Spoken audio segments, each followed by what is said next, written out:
Comme annoncé en titre, les pluies sont de retour. Des dégâts ont été enregistrés la nuit dernière. Alphane Dombi Moussavou et Arnaud Mengue ont fait le tour. Voici leur constat. Première véritable pluie, déjà des grincements de dents. Le constat sur le terrain fait état du retour des inondations dans plusieurs quartiers de la capitale.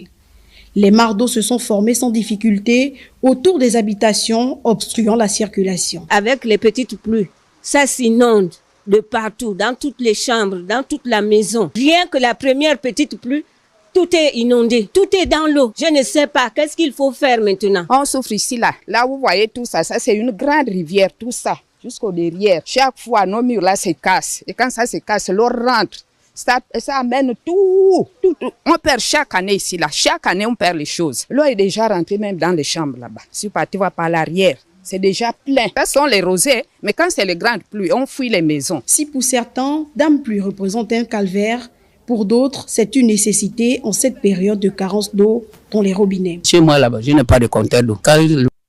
Je suis vraiment content, j'ai fait sortir les bassines et ça m'a facilité d'avoir l'eau à la maison. Ça soulage beaucoup de familles, des foyers qui n'ont pas l'eau. Exemple comme moi-même, là où je suis là. Je demande l'eau ailleurs, mais quand il y a la pluie, ça me soulage beaucoup. Il y a plu hier et ce matin également. Nous avons recueilli beaucoup d'eau, assez d'eau, qui ça va nous servir au moins pendant 2 à 3 jours. Au vu de la situation, un questionnement se pose sur ce que nous réserve cette saison pluvieuse, quand on sait que l'année écoulée, le pays aura enregistré de nombreux dégâts du fait des orages, inondations et éboulements.